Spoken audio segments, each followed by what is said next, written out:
Hey, I wonder how that video is doing. Alright, well now I have to run it back.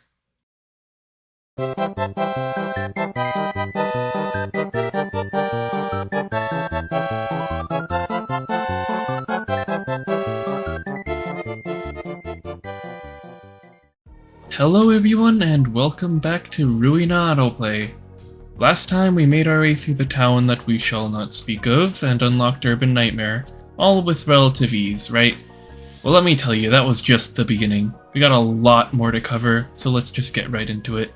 Same rules as last time, let's go. We're going to be starting with one of my favorite receptions, that being Shi Association. Now I picked this reception first for a couple of reasons. For one, they provide some pretty strong cards. Two, Eugen's page is just outright good and will make the rest of the fights a lot easier. Deflect is especially useful for blocking a little bit of that damage we're going to be inevitably taking. 3, they're probably just the easiest of the fights available here. That reason alone is enough to do them first, but I really love Shi Association and they're good. I like them. Anyway, we're gonna run Eugen's page as a slash deck and move on to the sweepers. Now despite how obnoxiously persistent these guys are with their random ass revives, the sweepers actually aren't that bad. Once again, Netsack comes in clutch as we just out-heal and out-damage them despite their insane numbers. Like, we just kinda win the battle of nutrition and it's not even close. It's actually kinda crazy. Like, in last video's comments, someone pointed out how funny it is that Netsack's floor is the one that lets you play lazily, and I gotta agree, it's very in character for him and I love it. Netsack tangent aside, we just got some passives that we'll be using for the rest of the game. I'm sure most of you know exactly what I'm talking about, but for those who don't, I'll explain. The sweepers have the health and mind hauler passives, which heal 2 HP or stagger upon hit, all for the low cost of 2 points each. This is already amazing for a normal playthrough, but for autoplay this is almost essential. Just ignore the fact I forgot to use them for the next 2 fights. Regardless of that, the other fights on this row were pretty easy, not really worth mentioning here. Like, here's some stats from a spreadsheet I've been keeping, but it's not really worth wasting our time explaining all of these. And with that, we're on to the second row of Urban Nightmare. Starting off with the index fight, normally these guys are a little obnoxious because of the power boost they get to a random damage type each turn, but when you're almost never clashing, they really don't do much with that power anyway. The fight's easy, but the main reason I'm mentioning it is because of the rewards, specifically the Will of the Prescript card. This card gives us some pretty insane and much needed page draw. And with that under our belt, we move on to the Smiling Faces, which actually took more than one attempt? Granted, it only took one more, and we didn't even change anything, but still. Losing to these clowns, even if once, was a little shocking. We need more power, and I know just where to go for that. General receptions. Often overlooked, yet rewarding when you find the right ones. For our little detour, we're going to be taking down Blade Lineage. The fight isn't difficult and gives us Bamboo-Hatted Kim's key page, an incredibly powerful one at this stage of the game. Throw Xiao's slash passive on it and we now have a +3 slash power, unrelenting, absolute beast of a page to use. Feeling pretty good about these new powers, we're gonna try our luck with some abnormalities again. As you can see, we've been putting those off for quite a while, and we're gonna want 5 librarians for some of the upcoming fights, so let's at least finish Malkuth's floor. Queen Bee will be our opponent this time, and after a close failure on the first attempt, we managed to pull it through on the second one. No special strategy or anything, just the usual pages, strong decks, etc.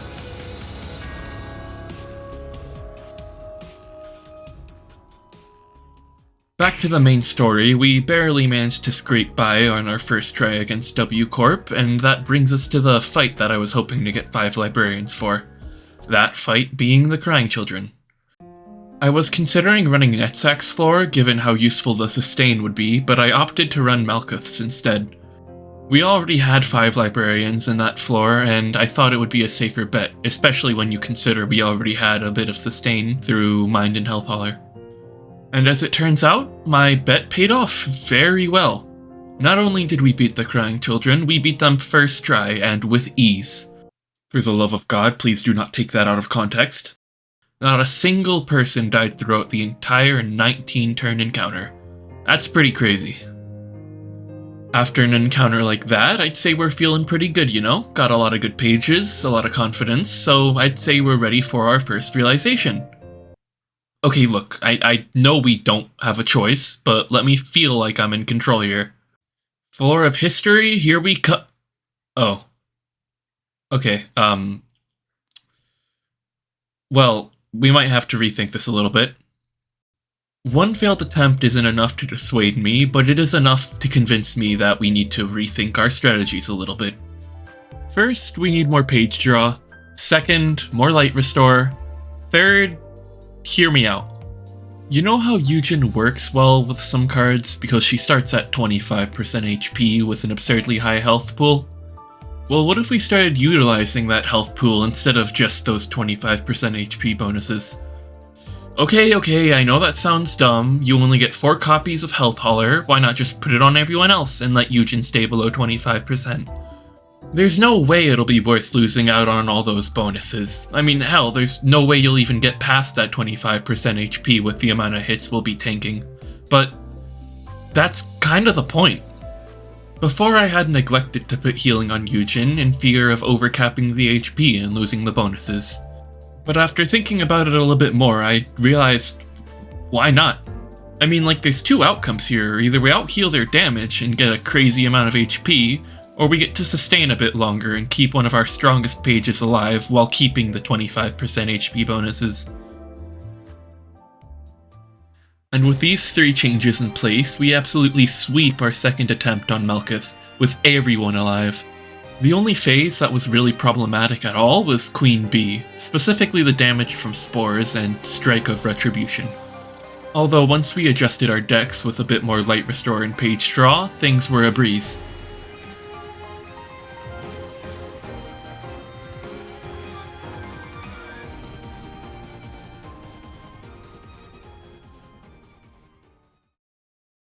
That's one down, but we still have plenty of work to do.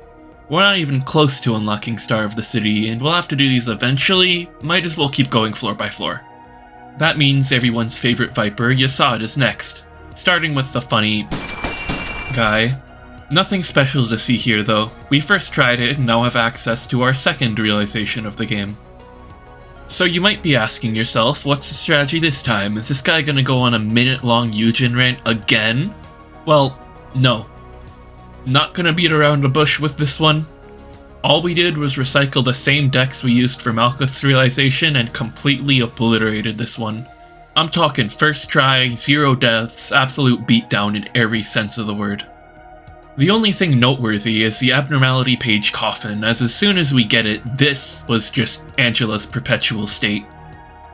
You could say it was the final nail in the coffin. Alright, sorry. I won't make that joke again. That was really stupid. Please don't leave. I'll just let you watch the rest of this realization before we continue.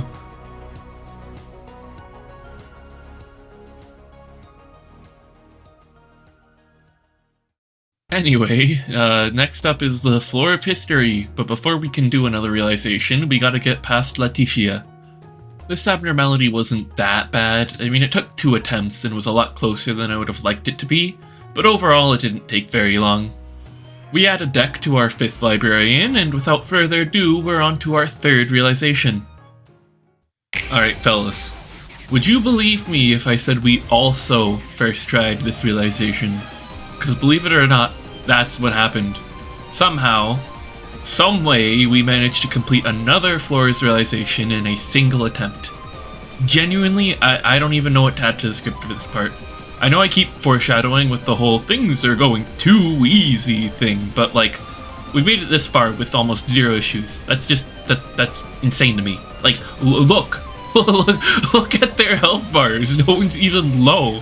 Hod ended the fight with over 100 health. It's just, it's crazy.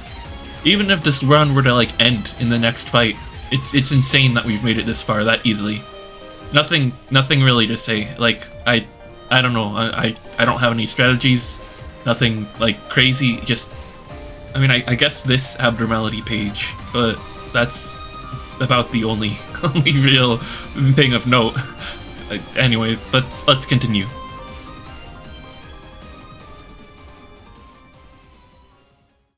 Okay, Netzak's floor of art. Two things we gotta do here. Gotta suppress Alryun, and then complete the floor's realization. Alryun was simple, another classic Yujin and Kim sweep. Netzak's realization, however, is the first bit of trouble that we're going to run into, and the first fight that actually took more than 2 attempts. So what went wrong? What did we change in order to overcome this ordeal, you may ask? Well, let me explain. The main problem we were facing was Phase 1, specifically Da Capo and its status effect, Fervent Adoration. This is inflicted upon being hit by certain attacks and causes the librarians to be uncontrollable, potentially even targeting each other. Were we dying here? Not really, but Da Capo was dealing a lot of damage, both directly and indirectly. Ironically, we just didn't have the sustain to take it all. None of the other phases were that particularly bad either, it was just Da Capo. And unfortunately for us, Da Capo comes back in the last phase, meaning we gotta deal with all of its crap twice. So what changed then? What led us to overcome this issue and make it all the way through? Well, a stroke of luck, to be honest. Let me set up the scene. A long fight versus Alryun, and we've arrived at the final phase. A rematch versus Da Capo. Only 2 librarians are left, but hope still remains. Turn 1, Oscar gets staggered but recovers due to fervor and adoration. Turn 2, despite being uncontrollable, Oscar targets the enemy. Nice. Turn 3, one librarian gets immobilized, the other staggered? Now this might look like the end of the line. Everyone's staggered while the enemy's still attacking, but let me explain why this is ideal, or at least not the worst. Fervent Adoration. I didn't mention it before, but Da Capo's attacks deal no damage to units with this status effect. So look at the situation we're in. Both librarians have Fervent Adoration, meaning they can only take damage from each other, but they're both incapable of attacking. Instead of this fight being over, we're just in a stalemate until Da Capo purges the effect with Finale. Granted, that's the only attack Da Capo has that still does damage to librarians, but 12 damage is a hell of a lot better than the alternative. Anyway, thanks to that goofy interaction, we loop back to the beginning of Da Capo's attack pattern. And somehow, despite Oscar getting Fervent Adoration again, he still manages to pull through and use his attacks on the enemy. Fast forward a few turns through Oscar getting staggered and Yujin being a badass as per usual, and we're back to the end of Da Capo's attack cycle. This turn is crucial. Da Capo's resistances turn to fatal here, and if we don't make good progress, we're gonna have to repeat that entire song and dance again. It's unlikely we'll get that lucky a third time. To add on to all of that, there's a second enemy alive, meaning it's a 50-50 on if the librarians are even going to target the right person. And despite all odds, 4 out of 5 attacks target Da Capo, but it's not enough. You've probably realized, but I wouldn't be going into this much detail on this run if it ended here though. Our librarians lock the fuck in. Every mass attack blocked, every clash won, and on scene 43, somehow, we win.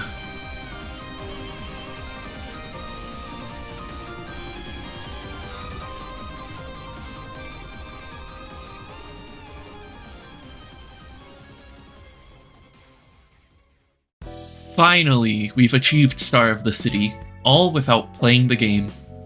That being said, we've got a lot more abnormalities we have to tackle eventually, so before we get back to the main story, we're gonna try our luck with a few of those.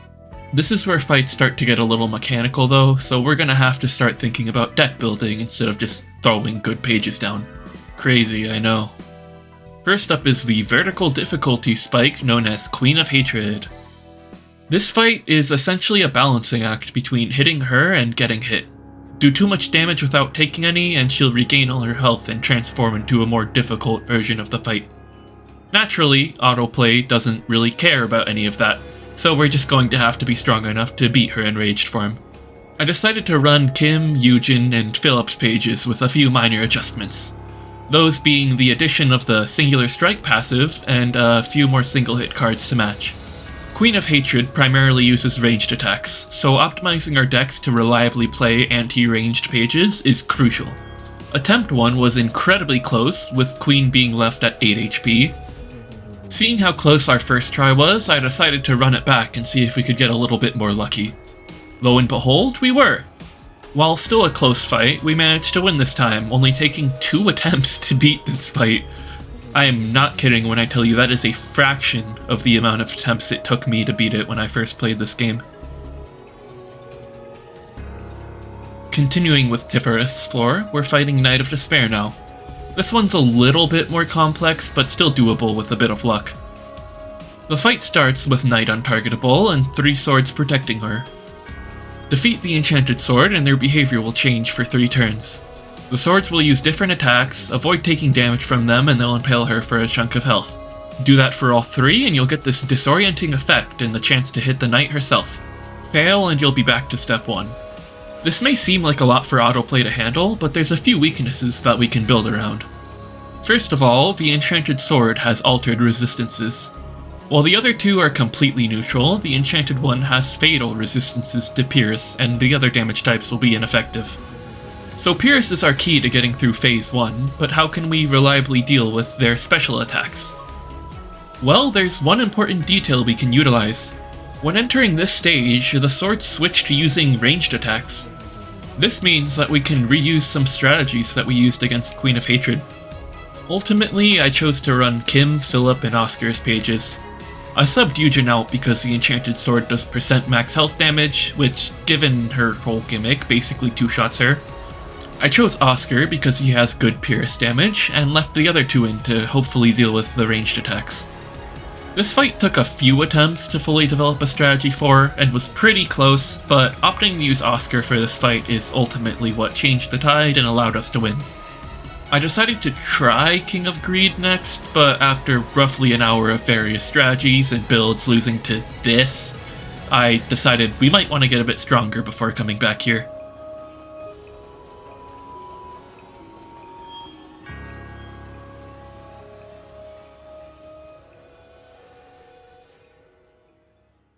Okay, short intermission, there's something I'd like to address.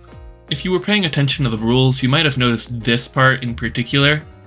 So, that was a mistake. I'm going to be completely honest. When writing the rules, I thought it would be fine to allow anything autoplay can't use to be used manually. Like, I thought it would add a bit of extra depth to the challenge and not be too overall impactful. But, I did not realize how insane some ego pages are.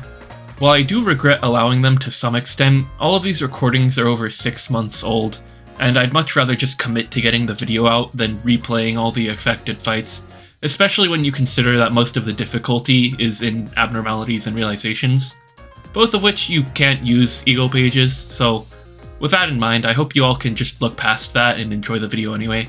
Thank you. Let's continue.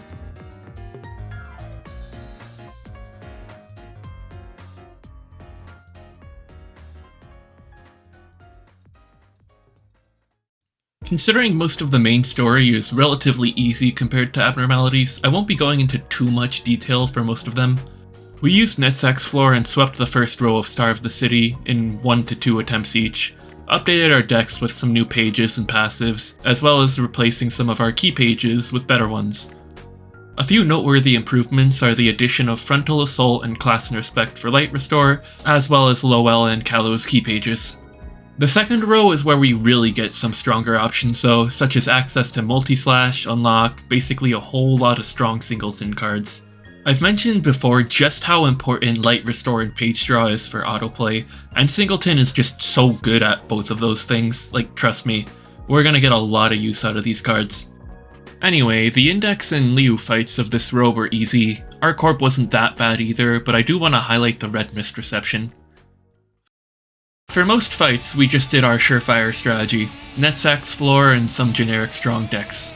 I mean, don't get me wrong, we did the exact same thing here, but given, Red Mist things, this fight basically requires you have a second and third floor prepared to use. So, we're gonna talk about that. The second floor we used was Yasad's. I don't really remember why I picked this floor, to be honest, although it didn't really matter anyway, just got one shot, not really much we could have done here. Down to our last floor, I opted to use Bina's. We don't have any abnormality pages unlocked here, so it might not seem like a great idea considering that alone, but Bina is unlocked for this fight and her key page more than makes up for that. Project Moon knew exactly what they were doing when designing her. She is a perfect counter for Callie. Granted, we can't take full advantage of her abilities, as we, can't really play the game, but she is still very strong and definitely a must-have for this fight. Hell, Bina damn well soloed the rest of this reception. I mean, look at what Callie did to everyone else. I should mention that her page is the only one with the ineffective resistance that the player gets throughout the entire game. Oh yeah, and it just happens to be the damage type that most of Callie's attacks are. You see what I mean with her being a direct counter? Anyway, in the most fitting twist of fate, they die at the exact same time. We're back to King of Greed, and let me tell you, despite our upgrades, this fight is still a pain. Like, an hour's worth of attempts levels of pain. Roughly 11 attempts trying various pages and decks. It may not seem like a lot, but relative to everything else we've done till this point, this was by far the biggest roadblock we've hit. Oh, and that's only counting recent attempts, not the other hour we spent after beating Knight of Despair. Let me paint the image for you. Healing, high resistances, insta-stagger, insta-death. This fight is a recipe for disaster. What you're supposed to do is break these little gems, and then use a special card they give you to block King of Greed's insta-stagger and insta-death attacks. But we don't really have that luxury. We either need to get insanely lucky, or just block those attacks with our own cards. The main reason I decided to come back to this fight later is that we just needed some higher rolling cards and could more consistently block the attacks. Even then, it still took a lot of luck to finally get down. Our winning team ended up being Lowell, Philip, Callow, and Esther, although Lowell and Philip really carried the fight. Given King of Greed's overall high resistances, their combined burn damage really put in the work here and allowed us to finally be done with this godforsaken fight.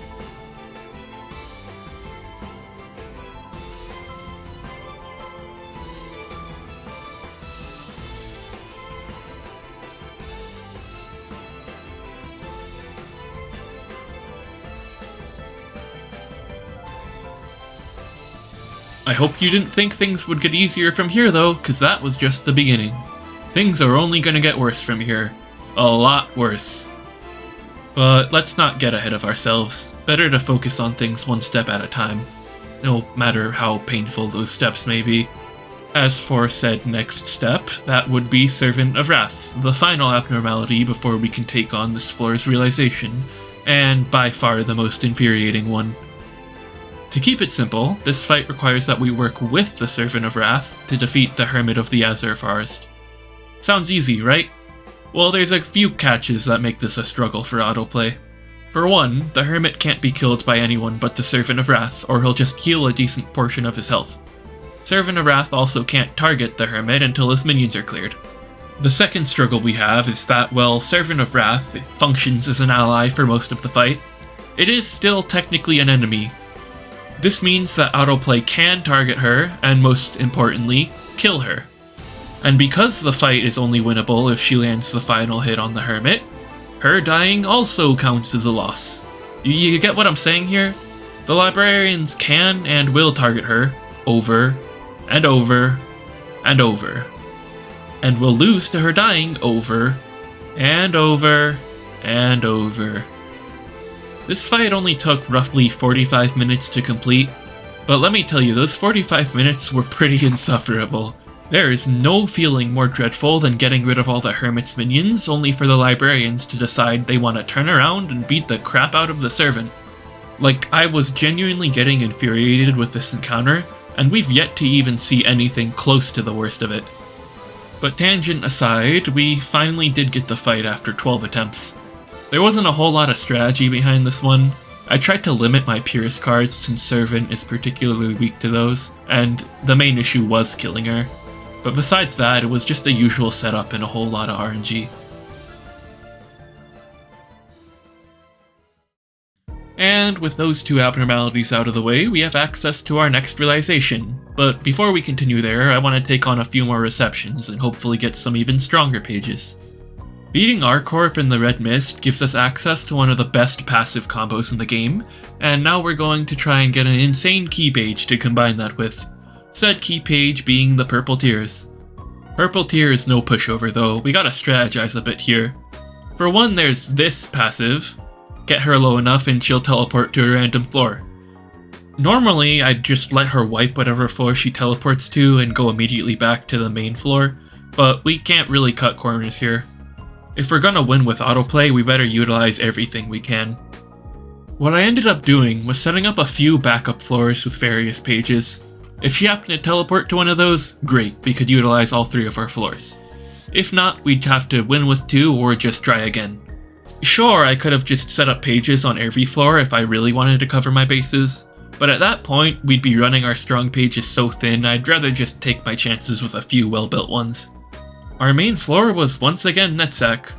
In retrospect, maybe not the optimal choice for a boss fight, but it's been working so far, so I just went with it. Our key pages of choice were Nikolai, Esther, Callow, Lowell, and Hubert. Most of these are just generic strong stuff, right? Mind Hauler, Health Hauler, Fervor, Multi-Slash, etc, etc. But you might ask why I'm running Nikolai, a charge page? Autoplay doesn't know how to manage charge, that's ridiculous. Well, the answer is mainly just her passive finishing touch. It's just so much extra damage in an encounter like this, I think it's 100% worth it. I also threw the Myongest combo on Lowell for the time being, just until we win this fight. That's about all we can do to prepare though. It'll be difficult regardless given how absurdly high her rolls are. Things don't go too well the first time around. She teleports to an unprepared floor and then proceeds to destroy it, along with our other remaining floors. Second time, she teleports to an unprepared floor again, but once we get back to Netsack's floor, we kinda just beat her. Nothing too special to talk about here, but this fight is a massive upgrade for us now that we've beaten it. We have a bunch of improved options for cards, and one of the best key pages in the game. Trust me, we're gonna need those upgrades though, cause our next fights are no pushovers.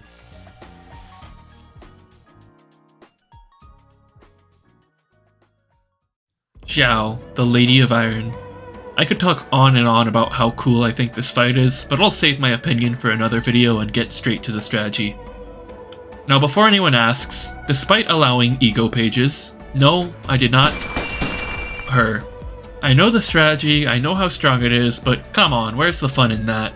We're rolling in with Old Reliable and losing on the first act. That's yikes. Losing our main floor without even getting to the real fight is not a good look. Despite that, I decide to give it another shot without changing anything. Maybe we just got unlucky.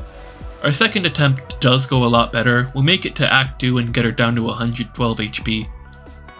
After such a close attempt, I decide we'll give it a few more tries and then maybe go back to the drawing board. Turns out that was the right choice because the third time was the charm. Laughing Powder and Token of Friendship put in a lot of work sustaining through the burn, and slowly but surely we defeat her.